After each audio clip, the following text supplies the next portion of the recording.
सोचो, आपका पैसा एक प्राइवेट बैंक में है, सब कुछ स्मूथ चल रहा है और अचानक एक दिन न्यूज आती है bank crisis. Share prices crash हो रहे हैं, मार्केट पैनिक में है और आपको समझ नहीं आ रहा कि आपका पैसा सेफ है या नहीं। दोस्तों, इंडसइंड बैंक के साथ भी कुछ ऐसा ही हो रहा है। 5 दिनों में इसके शेयर 27% गिर गए हैं, 17,000 करोड़ का लॉस हो गया है और लोग टेंशन में हैं कहीं ये यस बैंक की तरह डूब ना जाए। लेकिन सवाल ये है कि क्या इंडसइंड बैंक सच में क्राइसिस में है? ये गिरावट किस वजह से हुई है और सबसे इम्पोर्टेंट, क्या आपका पैसा सेफ है या नहीं? चलिए इस पूरी कहानी को समझते हैं एक एक करके। सबसे पहले इंडसइंड बैंक की क्राइसिस की शुरुआत कहां से हुई और क्यों हुई, आइए जानते हैं। इंडसइंड बैंक एक टॉप प्राइवेट सेक्टर बैंक है जो 1994 में स्टार्ट हुआ था। ये कॉर्पोरेट और रिटेल दोनों कस्टमर्स को सर्व करता है, लेकिन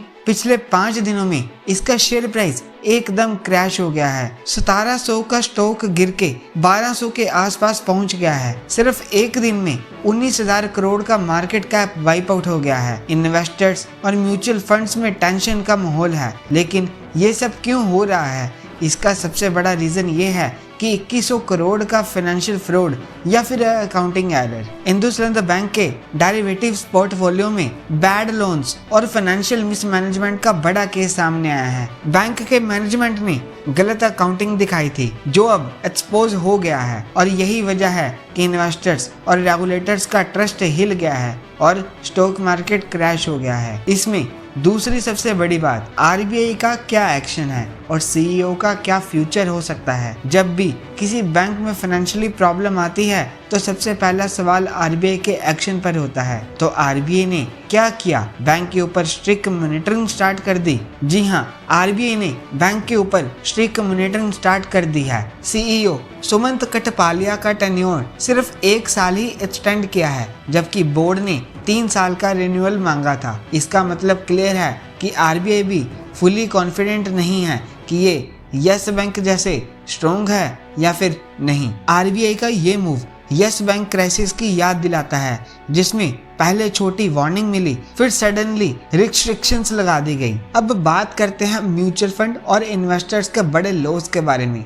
सिर्फ रिटेल कस्टमर्स ही नहीं बल्कि म्यूचुअल फंड इन्वेस्टर्स भी बड़े लॉस में हैं। 35 म्यूचुअल फंड्स और 360 स्कीम्स के पास इंडसइंड बैंक के 20,670 करोड़ के शेयर्स थे। क्रैश के बाद इसकी वैल्यू 13,700 करोड़ हो गई है, मतलब 6,970 करोड़ का लॉस। कई बड़े म्यूचुअल फंड्स ने अपने इंडसइंड बैंक के शेयर बेच दिए हैं, यानी जो लोग म्यूचुअल फंड्स में इनडायरेक्टली इन्वेस्ट कर रहे थे उनको भी लॉस हो रहा है। अब सबसे बड़ा सवाल ये आता है, क्या आपके पैसे इस बैंक में सेफ हैं या नहीं? आइए जानते हैं। इंडसइंड बैंक ने ऑफिशियली बोला है कि उनके पास सफिशिएंट रिजर्व हैं, बैंक लिक्विडिटी स्ट्रॉन्ग है और अभी कोई विड्रॉल लिमिट नहीं है। आरबीआई एक्टिवली मॉनिटर कर रहा है ताकि पैनिक ना हो।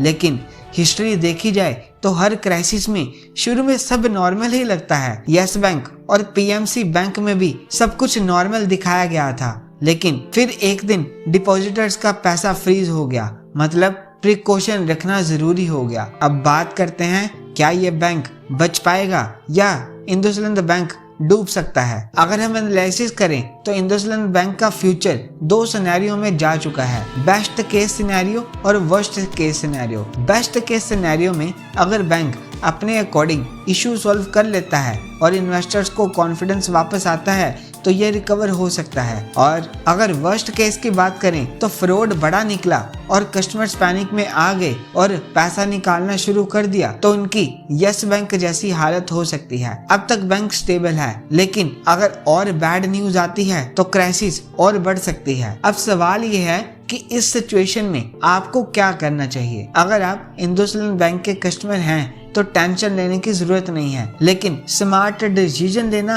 जरूरी है। एफडीज का मैच्योरिटी पीरियड चेक करें। अगर शॉर्ट टर्म है तो रिस्क कम है। सेविंग अकाउंट में ज्यादा पैसे ना रखें।